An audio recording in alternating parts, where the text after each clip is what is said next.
Et salut tout le monde, bienvenue dans cette nouvelle vidéo sur la présentation de la Vuelta 2021. Et oui, le parcours a été annoncé jeudi, donc j'en profite pour faire une petite vidéo.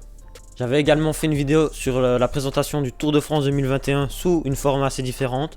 Donc si tu ne l'as pas vu et que tu veux redécouvrir à nouveau le parcours du Tour de France 2021, parce que j'imagine que tu l'as déjà regardé, je t'invite toujours à aller regarder la vidéo juste ici. Donc voilà, on ne va pas plus attendre, c'est parti pour la présentation de la Vuelta 2021. Générique.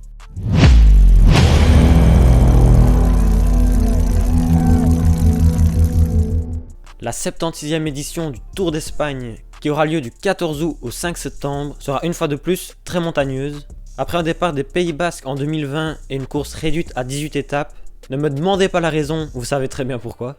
Et donc cette année, la Vuelta va partir de Burgos et ne va pas arriver à Madrid pour une fois, mais bien à Saint-Jacques-de-Compostelle. Bon, j'imagine que tu sais pas trop où c'est, c'est dans le nord-ouest de l'Espagne. En 2020, le parcours était plutôt resté dans le nord du pays, donc il y avait eu quelques petites critiques.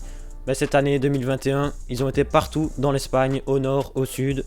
Le Tour d'Espagne quoi. Donc allez, c'est terminé pour cette introduction, maintenant on va passer à la première étape. Et quoi de mieux pour démarrer cette Vuelta 2021 par un contre-la-montre de 8 km dans la ville de Burgos. Un contre-la-montre qui n'est pas totalement plat, puisqu'il y a une côte répertoriée vers la mi-parcours de 900 mètres à 5%. C'est pas une grosse côte, mais les purs spécialistes rouleurs pourraient être désavantagés par cette petite côte. Donc en 2021, le premier maillot rouge sera un rouleur, un spécialiste. Donc évidemment, on pense, même si on n'a pas la starting list, on pense à des Filippo Ganna, des Wout van Aert, même si ça m'étonnerait très fort qu'il fasse la Vuelta. Et encore Remco Evenepoel, même s'il a annoncé sur le Giro. Enfin tout ça, on verra plus tard. Ensuite, la deuxième étape entre Calerruega, j'espère que j'écorce pas trop le nom, et Burgos est une étape de plaine.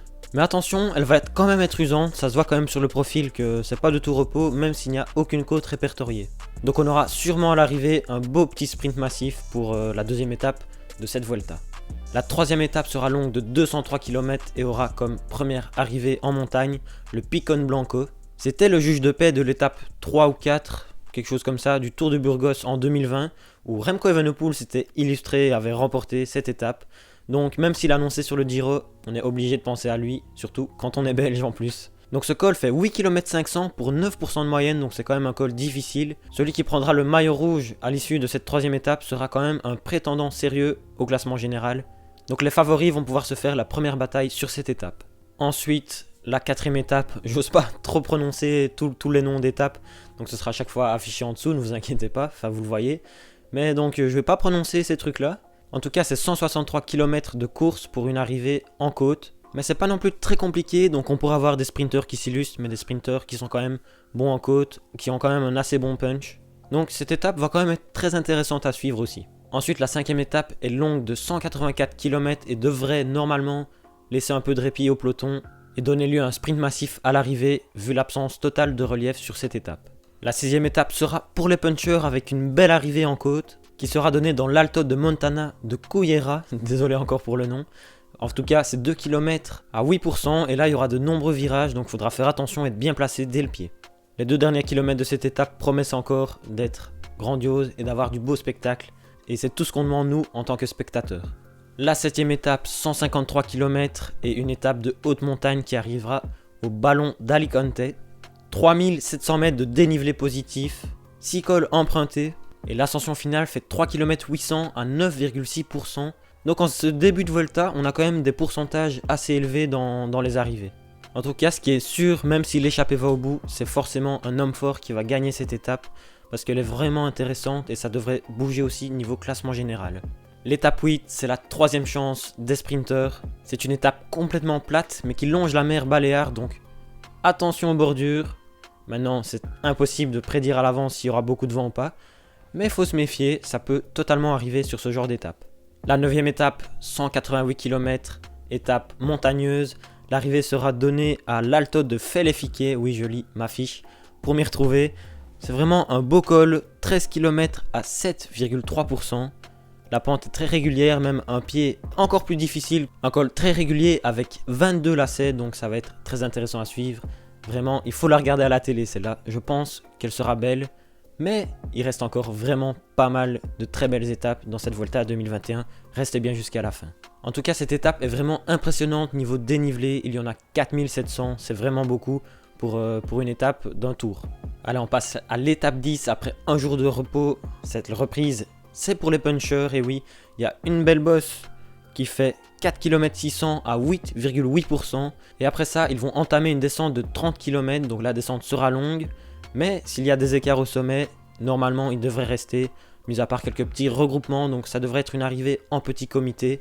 Et vu le profil très plat du début de l'étape, je ne suis pas certain que ce soit des baroudeurs qui vont gagner cette étape. Donc attention aux punchers, enfin aux meilleurs punchers du peloton. À mon avis, cette étape est pour eux. La 10e étape est toujours pour punchers, mais cette fois-ci, attention aux baroudeurs, ils pourraient s'illustrer. L'étape de 130 km est vallonnée et quasi sans répit jusqu'à l'arrivée. La côte finale fait 9 km à 5%, donc je pense que ce sera les baroudeurs qui vont arriver en tête à l'arrivée. Mais on n'est jamais à l'abri d'un peloton qui met en route très fort pour tenter d'éliminer certaines personnes en difficulté.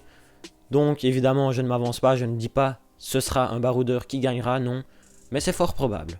La 12e étape est fort semblable à la 10e, sauf qu'ici il y a deux côtes. Une première qui ne devrait pas avoir trop d'influence, et puis ensuite une seconde qui fait 8 km 400 à 5,3%. Et là, il y aura 1 km à plus de 11%, donc c'est une rampe de lancement parfaite pour une attaque. Et puis ensuite, au sommet de la côte, il restera 12 km de descente pour rejoindre l'arrivée. Donc ça va être encore un bon puncher, voire un grimpeur, qui va gagner cette étape. Ça s'annonce encore passionnant tout ça. Et oui, on n'oublie quand même pas trop les sprinteurs qui ont déjà très peu d'occasions. Donc la 13e étape, c'est pour eux. Donc c'est une étape de 200 km avec peu de dénivelé. Donc il faudra quand même pas qu'ils se loupent. Il y aura 6 occasions pour eux sur cette Vuelta. Et donc les coureurs ne devront pas les manquer. Allez, on passe maintenant à la 14e étape, longue de 160 km pour 3300 mètres de dénivelé positif. Il y aura 3 ascensions classées. Et l'arrivée sera donnée sur le Pico Viluercas, 16,5 km à 6,3%. Donc là, c'est une étape pour le classement général. Il y aura du changement normalement. Enfin, en tout cas, il devrait y avoir des écarts. Et si tu es dans un jour sans sur cette étape, ça va se payer cash quand même. Parce que le dernier col fait 16,3 km et on peut perdre quand même beaucoup de temps là-dessus. Même si la pente n'est que de 6,3%. La 15e étape qui arrivera à El Barraco fait 193 km, est classée vallon, mais pourtant il y a 3800 mètres de dénivelé positif. Donc c'est du vallon très costaud. Ils vont enchaîner 4 ascensions, dont le Puerto San Juan de Nava. Donc c'est une côte de 5 km à 5,5%. Et puis après il y aura une petite descente, puis l'arrivée. Donc c'est une bonne étape ça pour les baroudeurs, il me semble. Maintenant ça devrait peut-être bouger dans le général, mais je pense que la dernière ascension est pas assez difficile pour qu'il y ait de réels changements. On passe à l'étape 16 qui est une étape de sprinter au nord du pays. 170 km, il y a quelques bosses, donc attention aux sprinters qui passent mal les bosses. Ça pourrait être compliqué pour eux, mais ce sera quand même quoi qu'il arrive un sprint massif lors de cette étape. Ensuite l'étape 17, c'est un régal, les lacs de Covandonga. C'est un mythique, 12,2 km à 7%. Thibaut Pinot s'était imposé en 2018 et en 2016 Nairo Quintana. En tout cas cette étape, elle promet du beau spectacle. Il y aura 4 ascensions à monter sur 182 km et plus de 4000 de dénivelé positif. Donc là pour le classement général, ça va se faire la bagarre, ça va être une très belle étape à suivre. Ensuite l'étape 18, mais complètement phénoménale. 160 km, 4800 mètres de dénivelé positif. Oui, j'ai bien dit 4800, c'est vraiment beaucoup. C'est une étape de folie. Il y a 3 petites ascensions d'abord en début de parcours. Et puis par contre, après, il y a l'Alto de Camoniteru. C'est un col inédit, mais c'est 15 km à 9,7%. Vraiment des pourcentages de folie. Ça va être un spectacle incroyable. Les poids plumes seront forcément avantagés. Mais niveau spectacle, ça va être incroyable. Donc là, attention, on peut perdre beaucoup de temps pour les leaders là. On peut en gagner aussi, donc le général pourrait presque être fixé sur cette étape, mais il reste quand même encore un contre-la-montre, on va en venir.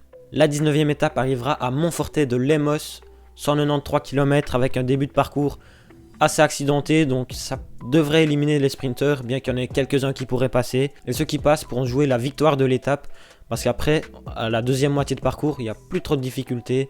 Donc ce sera un sprint massif, mais quand même réduit. L'avant-dernière étape arrivera à Moncastro de Herville. Toujours les noms espagnols, j'ai vraiment du mal, excusez-moi. C'est la dernière arrivée en côte de la Vuelta, et c'est quand même une belle côte, c'est 8,3 km à 5,2%. Et il y a 1 km à plus de 11%, c'est au 3e kilomètre exactement. Donc ça pourrait partir de là et puis créer un petit groupe et résister jusqu'au sommet, pourquoi pas. En tout cas, ça s'annonce d'être une très belle étape. Importante à suivre aussi, niveau général, c'est la dernière étape en ligne, mais je pense pas qu'il y aura beaucoup de changements ici. Je pense que les punchers seront plutôt mis en avant sur cette étape. Mais bon, on n'est jamais à l'abri d'un changement de situation. C'est quand même 8 km d'ascension à la fin, donc on n'est pas à l'abri d'un changement de situation. Et puis c'est la fin de la 3e semaine, très montagneuse cette semaine. Donc ouais, on pourrait voir quelqu'un craquer, mais je pense pas voir quelqu'un reprendre beaucoup d'avance sur cette étape. Par contre, la dernière étape, là, ça peut beaucoup changer. Pourquoi? Parce que c'est un contre-la-montre de presque 34 km. Donc là, il y aura du changement, c'est sûr. C'est impossible qu'ils fassent tous le même temps. Il y aura des changements de classement maintenant. Est-ce que le premier avant cette étape aura suffisamment d'avance pour résister? Ou alors est-ce que le premier est bon en contre-la-montre et va encore accroître son avance? Ça, je ne suis pas devin, impossible de le savoir. Mais je me réjouis vraiment de savoir et de voir ce contre-la-montre. Parce que les contre-la-montre en dernière étape, on adore ça pour le spectacle.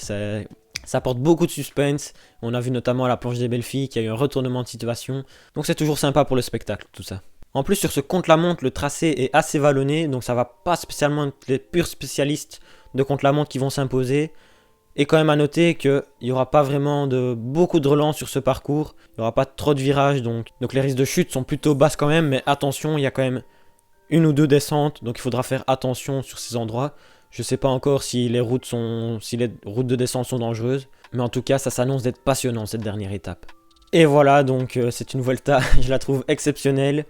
Petite conclusion maintenant, donc il y aura 3340 km au total à parcourir pour les coureurs. 8 arrivées au sommet, 5 étapes de haute montagne et à chaque fois l'arrivée au sommet. Donc ça, c'est vraiment différent du Tour de France où les organisateurs du Tour de France aiment bien faire les arrivées après les descentes. Ici, non. Toutes les étapes de haute montagne, ce sera arrivé au sommet. Et personnellement, je préfère.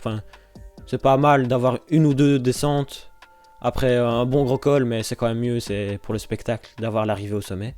Il y a 8 étapes de moyenne montagne et 3 arrivées en côte. Donc les étapes pour puncher, là on voit c'est plus des arrivées en descente. Mais ça compense un peu le fait que les 5 étapes de pure montagne soient à chaque fois arrivées au sommet. Donc je trouve ça plutôt bien réalisé de la part des organisateurs d'avoir plutôt joué là-dessus. Il y aura 6 occasions pour les sprinteurs de s'illustrer sur les étapes de plaine. Donc 6, c'est pas énorme, il faudra pas louper ces occasions. Et niveau contre-la-montre, il y en a 2 pour un total de 42 km. Donc c'est un parcours très montagneux avec 42 km de contre-la-montre.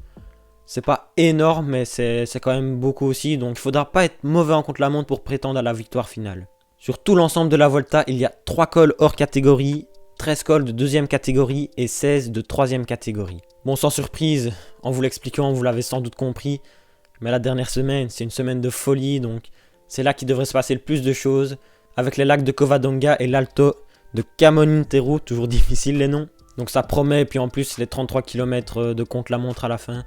Franchement, la 3e semaine, elle me fait rêver, j'ai vraiment hâte que ce soit la Vuelta.